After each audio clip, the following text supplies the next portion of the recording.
Hey guys and gals, and welcome to our first episode covering Withstand Survival and the recent Withstand Survival updates. I'm Obi. And I'm Sobi. And in today's episode, we will be going over the Day 1 Withstand Survival game and talking about the support with the Withstand Survival creator. While watching, you may notice a couple of clips with very poor quality. We do ask that you excuse the quality as they are an early look at some features that have not been added into the game yet. Hey guys, consider subscribing and hit that notification bell to be the first to see our weekly content that comes out every Friday. Let's get into it. So for those that are just now hearing about Withstand Survival, it's a single-player survival game set on an island with a mysterious background. You are a journalist, and after receiving a strange message talking about a secret prison and the possibility of human experimentation, you are driven to the island to figure out just what is going on. But once on the island, you will be receiving no outside support. You are completely on your own and will battle against acid rain, contaminated water, zombies, and a militarized force that has a backing of automated robotics. So let's talk about the gameplay. So far, the gameplay is very limited, but do not let this deter you from looking further into this title. The game's single developer has shown massive support for the title, even though the game has only been out for 1 week. He has already had 2 to 3 updates and is continuing to push to make the game even better. In its current state, the title really isn't a playable game. Think of this more as a bug finding and mechanics testing phase. After docking on the island, you are placed outside a small 2-story house with a quest note inside and various points of interest to loot. After looting, you are given a quest marker, and following the path to the marker, you will quickly stumble upon your first weapon and some ammo. Most of the items you scavenge seem to be random, minus a few weapons that are strategically placed out in the world. You may eventually make your way to a farm early on, and it looks like this is where the developer wants you to set up camp for the time being, since there are greenhouses that can be crafted here and all major workbenches can be found here minus the one used for vehicles. As of right now, most of the enemies, whether it be the zombies or the militarized force that we mentioned earlier on, are posted around small towns or other points of interest. You may notice that once you get close to these areas, music will start, giving you a heads up that enemies are nearby. We have not been able to find any hostile or friendly NPCs just randomly wandering out in the world. As far as animals go, we've only been able to find 2 wolves, but other animals, if present, have been able to escape our crosshairs. We also know that at some point, underwater exploration will be making its way into the game as well. Since the water is contaminated, it's going to be interesting to see how that pans out. Graphically, the game looks pretty amazing considering it has only 1 developer. We would like to see some changes to movement when it comes to foliage and lighting when indoors. An example would be trees swaying in the wind and better God rays. But the current overall graphical presentation is visually appealing and runs on the Unreal Engine. And based off the screenshot, the game should feature a pretty immersive dynamic weather system. So far, we have noticed that you cannot die in-game. We believe this is intentional as the developer is gathering information from player feedback and is trying to figure out a proper algorithm for loot,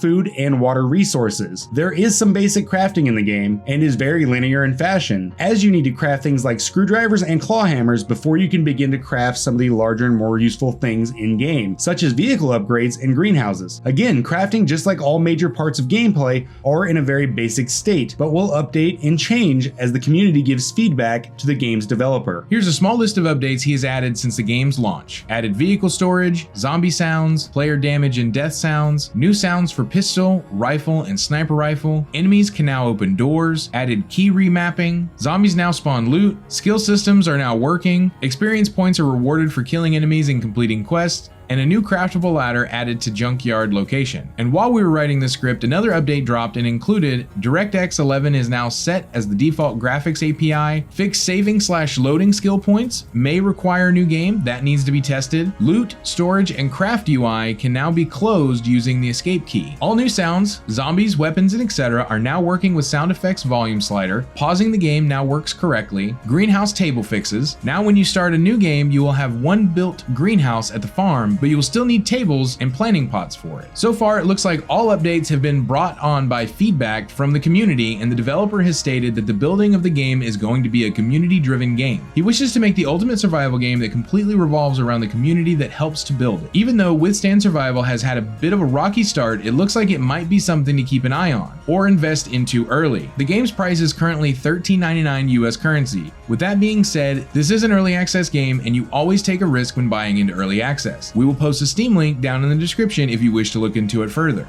Now let's talk about some things we would like to see updated or changed in the future. So far, there are still a lot of missing sounds, such as walking footsteps, and one of our biggest complaints is that when entering a building, all of the outside ambient sounds, such as birds chirping and the gusting of wind, comes to a complete stop. But we are sure these issues will be fixed soon. Also, currently, there is no day-night cycle, as the sun seems to be stuck in the 9 a.m. position in the sky. Again, we are sure this will change, and we are looking forward to seeing the game's lighting engine at night. The voice acting during the beginning of the cutscene was recently added, but still needs some work as the voice actor feels very lifeless. Storage is another major concern. Even with vehicle storage added to the game, your storage around your farm is very limited to only one chest with 18 items of available space. And without the ability to craft more storage, we felt like this was a major factor that needs to be looked into as soon as possible. Also, backpack upgrades are a must, or maybe even a weighted inventory system. Lastly, as far as this video goes, we would like to see crafting go more in depth, giving you the ability to customize the farm or even start your own base similar to 7 Days to Die. And again, as we were writing the script, we received word that a more in-depth crafting system is being worked on. Crafting in this title is limited to 3 to 4 different crafting stations scattered throughout the world. Each different crafting station offers different items that can be crafted, such as food, tool, ammos, and vehicle upgrades. We are excited to see where the game goes in the future, and we hope to see an actual legitimate playable version sometime soon. But until then, we will keep hunting throughout the game, looking for bugs and anything that we think needs to be updated. For those interested, if this video does well, we will be doing some coverage for future updates. So if you enjoyed this video, please don't forget to hit that like button and share this video to your social media, as it helps us grow and reach a broader audience, and we really do appreciate it. Now we want to know, have you checked out Withstand Survival? And what did you think of the game? Also, for those who have not purchased the game, let us know if you're interested in checking out this upcoming title. Also, if you have any feedback for the developer, we will have a link in the description for you to do so. Hey guys, consider subscribing and hit that notification bell to be the first to see our weekly content that comes out every Friday. You can also follow us on Twitter and Facebook by clicking the links in the description below. Until next time, this is Obi. This is Sobi. Signing out. See you guys next time.